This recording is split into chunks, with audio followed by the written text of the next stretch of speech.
Hello, good morning students. आज class 10 में biology science में एक छोटा सा टॉपिक है लेकिन इम्पॉर्टेंट है। टॉपिक है आज का एडिनोसिन ट्राइफॉस्फेट यानी कि एटीपी।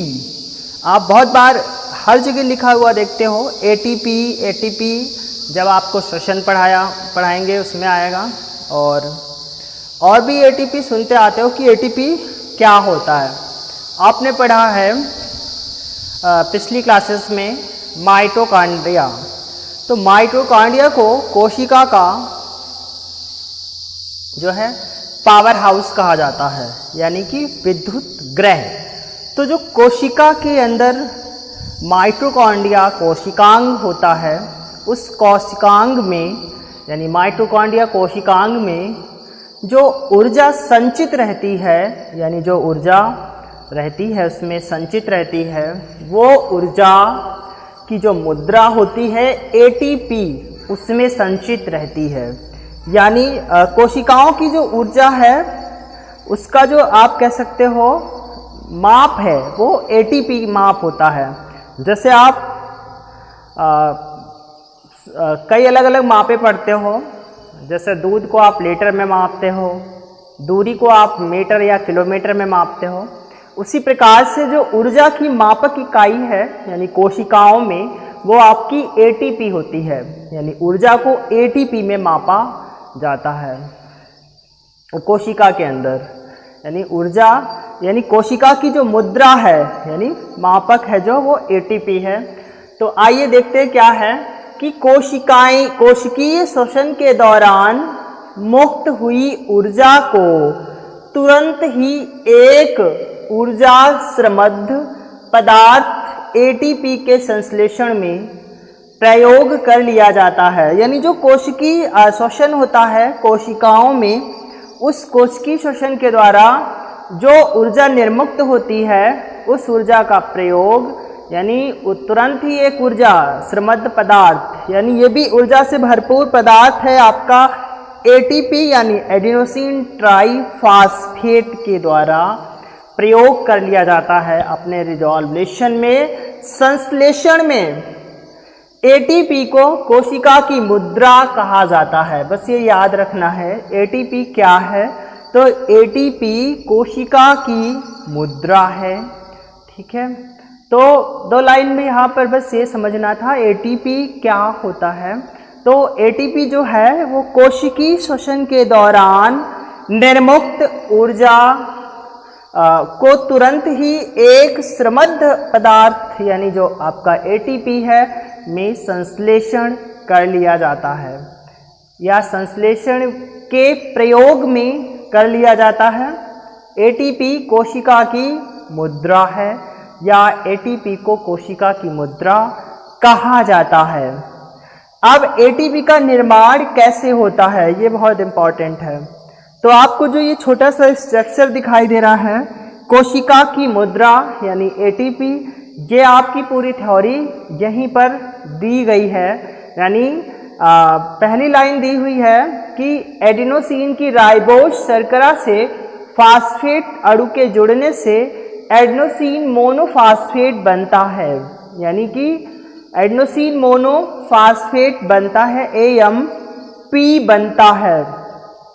तो एडिनोसिन की जो राइबोज शर्करा है उस राइबोज शर्करा से जब फास्फेट का एक अणु जुड़ता है तब एडिनोसिन मोनोफॉस्फेट बनता है।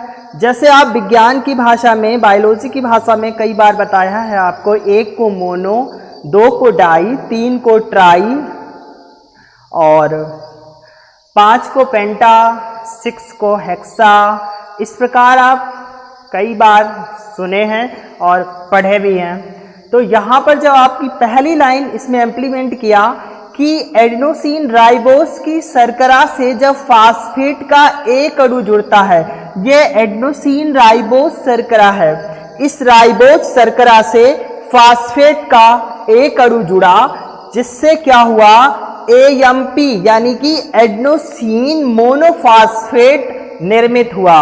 जो कि ये क्या है कि एक ही अणु जुड़ा है और एक ही अणु जुड़ने के कारण इसका जो ऊर्जा बंध है वो निम्न कोटि का है, यानी निम्न ऊर्जा बंध से एडेनोसिन राइबोज जुड़ा है और फास्फेट के एक अणु जुड़ने से एडेनोसिन मोनोफास्फेट का निर्माण होता है।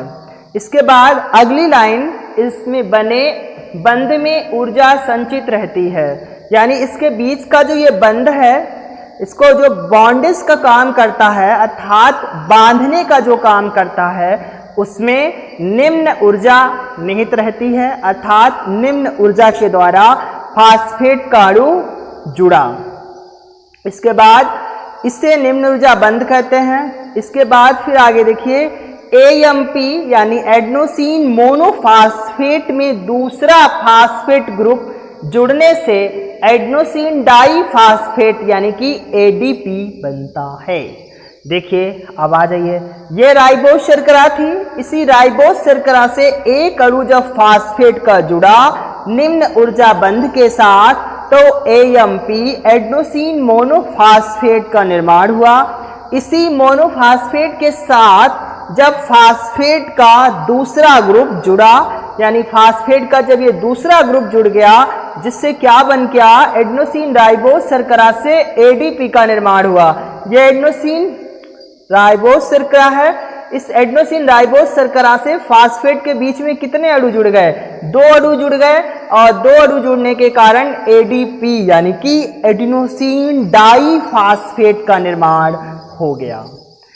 अब जो एडेनोसिन डाईफास्फेट का निर्माण होता है उसके बीच में जो बंध लगते हैं, यानी इसको बांधने के बीच में जो बंध काम किए यानी जो बॉन्डेस का काम किया, उसकी ऊर्जा जो होगी वो उच्च क्वालिटी की होगी, अर्थात उच्च स्तर की ऊर्जा इन दोनों के बीच में लगेगी। इसके बाद ADP के तीसरे फास्फेट ग्रुप का संघनन होने से एडेनोसिन ट्राईफास्फेट यानी ATP का निर्माण होता है। देखिए ये फिर से 2 जुड़े थे तो डाई हो गया था। इसके बाद एडेनोसिन की राइबोज शर्करा अर्थात जो एडेनोसिन राइबोज शर्करा है इसी के साथ जब फास्फेट के 3 अणु जुड़ गए, अर्थात इसके और इसके बीच में कितने अणु जुड़े, फास्फेट की 1 2 3, तो फास्फेट के 3 अणु जुड़ने के कारण क्या हुआ, ATP का निर्माण हो गया।